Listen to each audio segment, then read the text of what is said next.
श्री राम जय जय राम। श्री राम जय जय राम। श्री राम जय जय राम। श्री राम जय जय राम। तो आपने पहले गरुड़ पुराण के प्रथम और द्वितीय अध्याय के अंदर आपने श्रवण किया कि आत्मा कैसे निकलती है और किस प्रकार से यम के मार्ग में आने वाली 16 पुरियां यानी 16 नगर, उनमें किस प्रकार से वो आगे गमन करती है। और अब ये गरुड़ पुराण का तृतीय अध्याय प्रारंभ होता है। इसमें यातनाओं का वर्णन है। चित्रगुप्त के द्वारा श्रवणों से प्राणियों के शुभ और अशुभ कर्मों के विषय में पूछना, श्रवणों के द्वारा धर्मराज को बताना और धर्मराज के द्वारा दंड का निर्धारण करना, ये जो है तीसरे अध्याय के अंदर वर्णन किया जाएगा। तो आइए गरुड़ पुराण का यह तृतीय अध्याय प्रारंभ करते हैं। गरुड़ जी ने पूछा कि यम मार्ग अतिक्रम्य गत्वा पापी यमालये कीदृशी यातनाम भुंक्ते तन्मे कथय केशव। हे केशव, भगवान विष्णु से पूछ रहे हैं कि यम मार्ग की यात्रा पूरी करके यम के भवन के अंदर जाकर के पापी किस प्रकार की जो है यातना को भोगता है, वो आप कृपा करके मुझे बताइए। तो भगवान कहते हैं कि आद्यंतम च प्रवक्ष्यामि, शुरू से लेकर आखिरी तक की मैं बातें आपको बताऊंगा। सुनो स्व विनतात्मज और कथ्य माने पि नरके तुम भविष्यसि कंपिता। हे गरुड़, हे विनता पुत्र, मैं जो है कहूंगा उसको सुनकर के तुम कंपित हो जाओगे, कांप जाओगे। चत्वारिंशत् योजनानि चतुर्युक्तानि काश्यप बहुभूति पुरामग्रे धर्मराजम पुरम महत। हे विनतानंदन, हे कश्यप नंदन, बहुभीति पुर से आगे 44 योजन में फैला हुआ धर्मराज का विशाल पुर है, नगर है।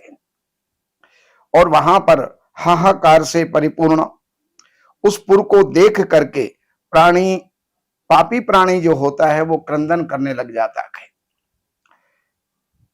चीख पुकार करने लग जाता है। उसके क्रंदन को सुनकर के यमपुर में विचरण करने वाले यम के जो गण हैं, द्वारपाल हैं, वो पास में आकर के उस पापी के विषय में बताते हैं। धर्मराज के द्वारपाल सदा धर्मध्वज नामक जो है प्रतिहार वहां पर स्थित रहते हैं।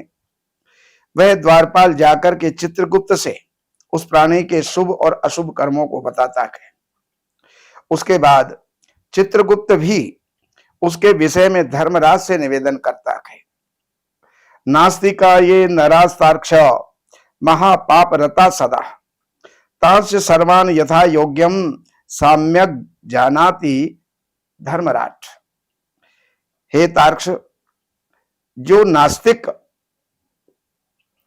और महापापी प्राणी हैं, उन सभी के विषय में धर्मराज यथार्थ रूप से भली भांति जानते हैं, उनको बताने की आवश्यकता नहीं होती। फिर भी चित्रगुप्त से उन प्राणियों के बारे में पूछते हैं। सर्वज्ञ चित्रगुप्त भी स्वयं जो है नहीं बताते, वो श्रवणों से, इस श्रवण और इनकी पत्नियां, ये सारे जो हैं एक तरह से गुप्तचर होते हैं और सबकी बातों को ये जानते हैं। तो वो चित्रगुप्त से उन प्राणियों की बातें जो है वो आकर के बताते हैं। श्रवण ब्रह्मा के पुत्र हैं, ये स्वर्ग, पृथ्वी और पाताल में विचरण करने वाले हैं। दूर से ही श्रवण कर लेते हैं, इसलिए इनका नाम श्रवण है। और इनके नेत्र दूर के दृश्यों को देख लेते हैं। और श्रवणी नाम की इनकी पृथक पृथक पत्नियां भी इसी प्रकार से स्वरूप वाली हैं और श्रवणों के समान ही हैं। ये स्त्रियों की सभी प्रकार की चेष्टाओं को तत्वतः जानती हैं। मनुष्य छिपकर के पाप करे या प्रत्यक्ष रूप से पाप करे, कुछ भी करता है, कहता है, श्रवण करता है, ये श्रवण और श्रवणियां इन सबको ये जानती है। ये श्रवण और श्रवणियां धर्मराज के गुप्तचर हैं, जो मनुष्य के मानसिक, वाचिक और कायिक सभी प्रकार के शुभ और अशुभ कर्मों को जानती है। जितने भी जो कर्म होते हैं, या तो मन से होते हैं, वचन से होते हैं, या क्रिया के माध्यम से होते हैं, इन सबको ये श्रवण और श्रवणी ये अच्छी तरह से जानते हैं। मनुष्य और देवताओं के अधिकारी ये जो हैं श्रवण और श्रवणियां सत्यवादी हैं। इनके पास ऐसी शक्ति है जिसके बल पर ये मनुष्यकृत कर्मों को बतलाते हैं। व्रत करना, व्रतैर्दानैश्च सत्योक्ता और यस्तोस यति तान नरः और भवन्ति तस्य ते सौम्याः स्वर्ग मोक्ष प्रदायिनः। इनके पास ऐसी शक्ति है, ये व्रत करने वाले, दान करने वाले, सत्य वचन से जो मनुष्य इन्हें प्रसन्न करता है, अर्थात इस प्रकार के जो कर्म करता है उससे प्रसन्न होते हैं, स्वर्ग और मोक्ष को प्रदान करने वाले होते हैं। ये सत्यवादी श्रवण पापियों के पाप कर्मों को जान करके धर्मराज के सम्मुख यथावत जैसा है वैसा का वैसा वो उनके सामने जाकर के बोलते हैं, और पापियों के लिए दुखदायी जो है हो जाते हैं। आदित्य चंद्र वनिरो नलस्य देवभूमि रापो हृदयम यमस्य अहस्य रात्रिस्य उभे च संधे धर्मस्य जानाति नरस्य वृत्तम। अर्थात जो हमारे कर्मों को कौन कौन जानता है उसके बारे में बताते हैं। चंद्रमा, सूर्य, वायु, अग्नि, आकाश, पृथ्वी, यानी ये पंच तत्व हमारे कर्मों को जानते हैं। जल, हृदय, यम, दिन और रात दोनों संध्याएं और धर्मराज ये मनुष्य के वृत्तांत को जानते हैं।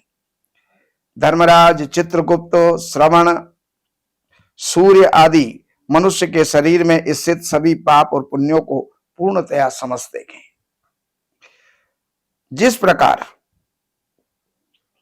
पापियों के पाप के विषय में सुनिश्चित जानकारी प्राप्त करके यम उन्हें बुला करके और अपने भयंकर रूप को दिखाता है, ये पापी यम के ऐसे भयंकर रूप को देखते हैं जो हाथ के अंदर दंड लिए हुए हैं, बहुत बड़ी काया वाले यानी बहुत बड़े शरीर वाले हैं, भैंसे के ऊपर स्थित और प्रलयकालीन मेघ के समान आवाज वाले, काजल के समान, काजल पर्वत के समान बिजली के प्रभाव वाले, और आयुधों के कारण, अपने हथियारों के कारण भयंकर और 32 भुजाओं वाले हैं। 3 योजन लंबे चौड़े विस्तार वाले बावली के समान जिनके गोल गोल नेत्र हैं, और बड़ी बड़ी दाढ़ों के कारण भयंकर मुख वाले, लाल लाल आंखों वाले, लंबी नासिका वाले हैं। मृत्यु और ज्वर आदि से संयुक्त होने के कारण चित्रगुप्त भी वहां पर बड़ा भयानक हो जाता है। यम के समान भयानक सभी दूत उनके समीप यानी पापियों को डराने के लिए गरजने लगते हैं। उन चित्रगुप्त को देख करके भयभीत होकर के प्राणी हाहाकार करने लग जाता है। जिसने अपने जीवन में दान नहीं दिया वो पापात्मा कांपता है, बार बार विलाप करता है। तब चित्रगुप्त यम की आज्ञा से क्रंदन करते हुए अपने पाप कर्मों के विषय में सोचते हुए उन सभी प्राणियों को कहते हैं कि भोभो पापा दुराचारा अहंकार प्रदूषिता किमर्थमर्जितम पापम युष्माभिर अविवेकी भी। अरे पापियों, दुराचारियों, तुम अविवेकियों ने क्यों जो है पाप कमाया है? पाप से, क्रोध से, पापियों की संगति से जो पाप तुमने किया है वह दुख देने वाला है। फिर ये हे मूर्ख जनों, तुमने वह पाप कर्म क्यों किए? पूर्व जन्म में तुम लोगों ने जिस प्रकार से अत्यंत प्रसन्नता पूर्वक जैसे पाप किए हैं, तो उनकी सजा भोगते हुए तुम दुखी क्यों होते हो? सजा भी तुम्हें भोगनी चाहिए। इस समय सजा भोगते हुए क्यों परांगमुख हो रहे हो, क्यों दूर भाग रहे हो? तुम लोगों ने जो बहुत से पाप किए हैं, वो पाप ही तुम्हारे दुख के कारण है। इसमें हम लोग जो हैं कारण नहीं है। तुम्हारे जो पाप हैं वही तुमको दुख दे रहे हैं। मूर्खेपि पंडिते वापि दरिद्रे वा श्रेयान्विते, सबले निर्बले वापि और समवर्ती यमस्मृतः। चाहे मूर्ख हो या पंडित हो, दरिद्री हो या धनवान हो, बलवान हो या निर्बल हो, यमराज सभी से समान व्यवहार करने वाले कहे गए हैं। चित्रगुप्त के इस प्रकार के वचनों को सुनकर के पापी अपने कर्मों के विषय के अंदर सोचते हुए निश्चेष्ट होकर के चुपचाप जो है बैठ जाता है, जिस प्रकार से राजा के सामने चोर मौन हो जाता है।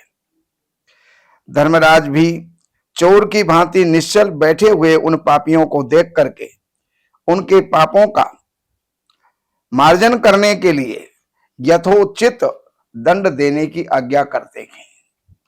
जब कपड़े पर मैल चढ़ता चला जाएगा तो उसको एक बार नहीं कई बार धोना पड़ता है।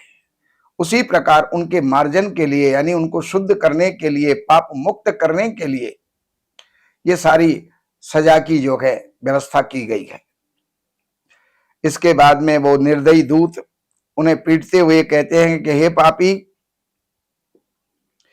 महान घोर अत्यंत भयानक नरकों के अंदर तुम चलो।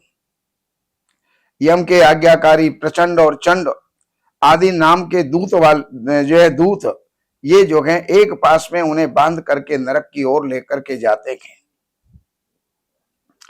तत्र वृक्षो महान एको ज्वलदग्नि समप्रभः, पंच योजन विस्तीर्णा एक योजन मुच्छ्रिता।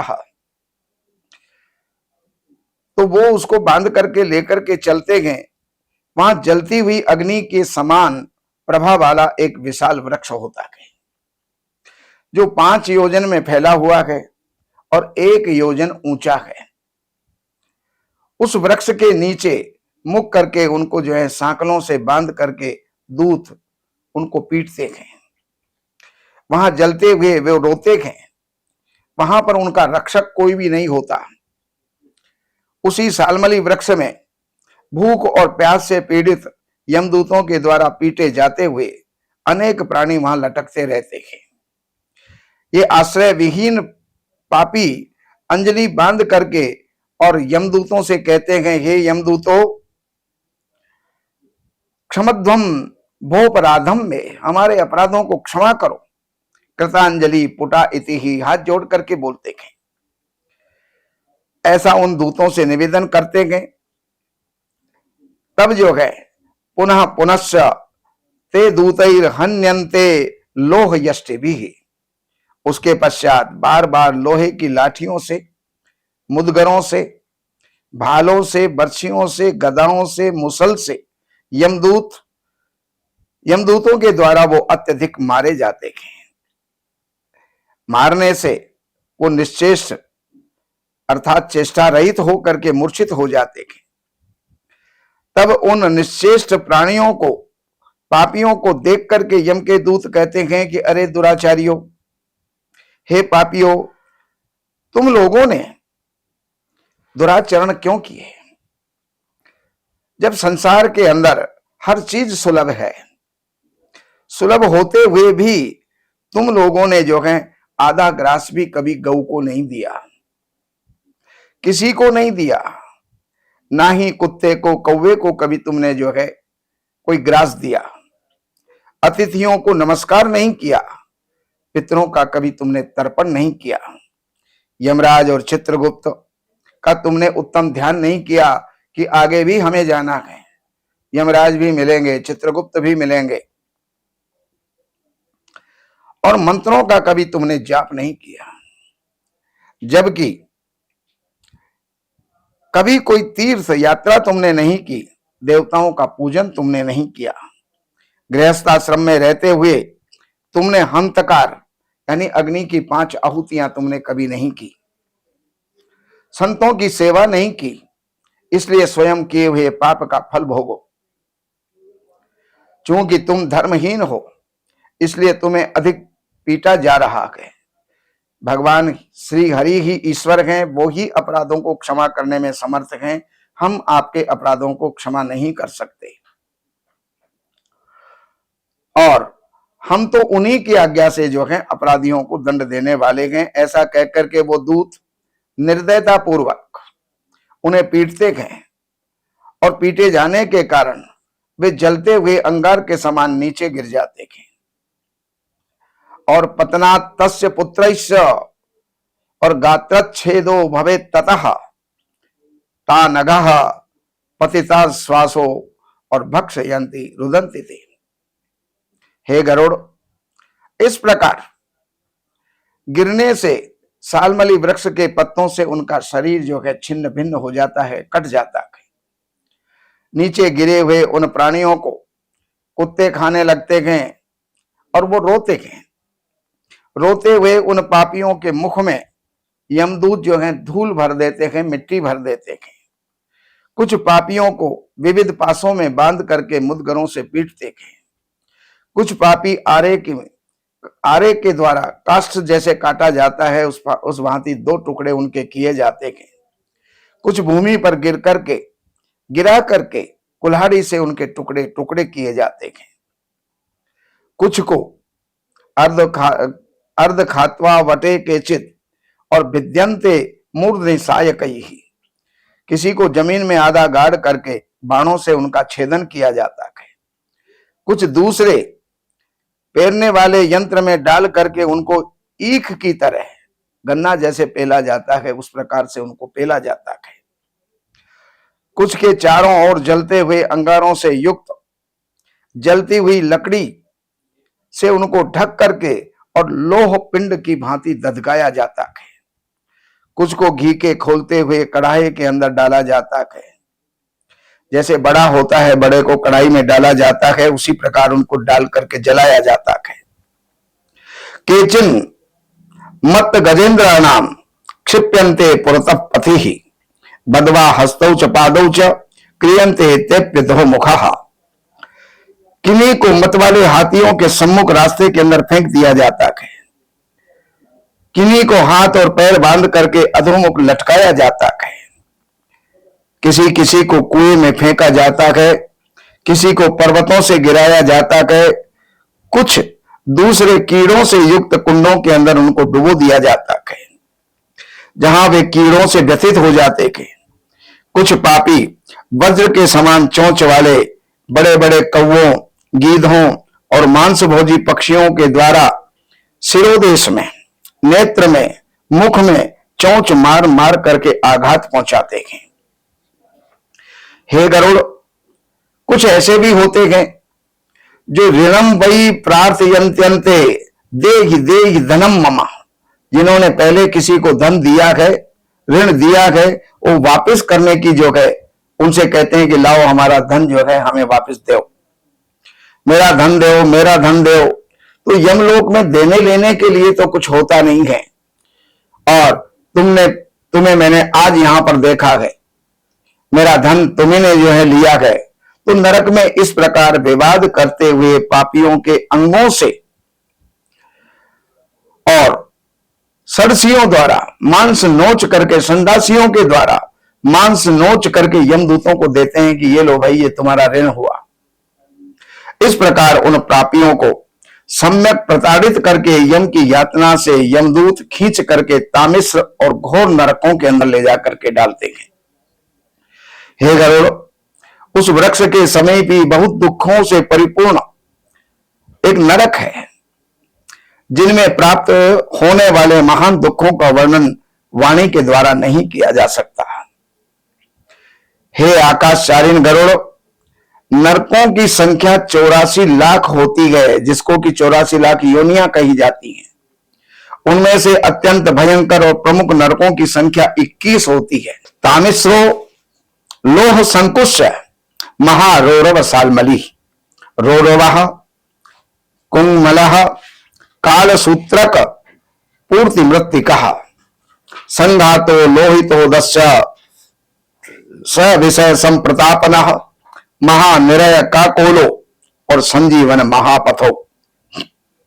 तामिश्र, लोह शंकु, महारौरव, शालमली, रौरव, कुंगमल, कालसूत्रक, पूतिमृत्तिक, संघात, लोहितोद, सविस, संप्रतापन, महानिरय, काकोल, संजीवन, महापथ, अवीची, अंधतामिश्र, कुंभीपाक, संप्रतापन, तपन, ये 21 नरक जो है प्रमुख होते हैं।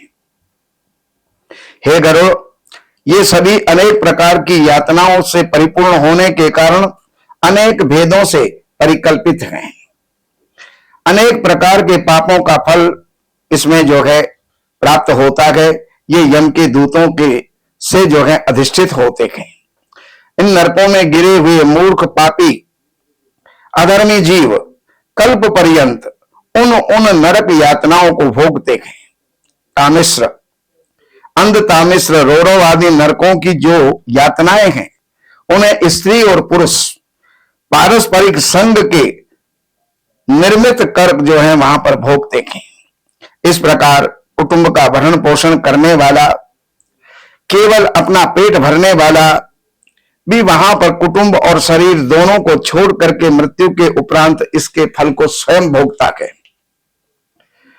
एक प्रपद्यते ध्वंतम और हितवेदम सकलेवरम, प्राणियों के साथ द्रोह करके भरण पोषण किए हुए अपने स्थूल शरीर को यहीं पर छोड़ करके और पाप कर्म रूपी पाथे के साथ पापी अकेला ही जो है अंधकार पूर्ण नरक में जाता है। जिसका द्रव्य चोरी चला गया, ऐसे व्यक्ति की भांति पापी पुरुष दैव से प्राप्त अधर्म पूर्वक जो कुटुंब पोषण के फल को नरक में आकर के आतुर होकर के भोगता है। केवल अधर्म से कुटुंब का भरण पोषण के लिए प्रयत्नशील व्यक्ति अंधकार की पराकाष्ठा अंध तामिश्र नामक नरक में जाता है। मनुष्य लोक के नीचे नरकों की जितनी यातना है उनका क्रम से भोग भोगते हुए वह पापी शुद्ध होकर के और पुनः फिर बाद में मृत्यु लोक के अंदर आता है। श्री राम जय जय राम, श्री राम जय जय राम, श्री राम जय जय राम। मंगलम भगवान विष्णु, मंगलम गरुड़ध्वज, मंगलम पुंडरीकाक्ष, मंगलाय तनो हरि।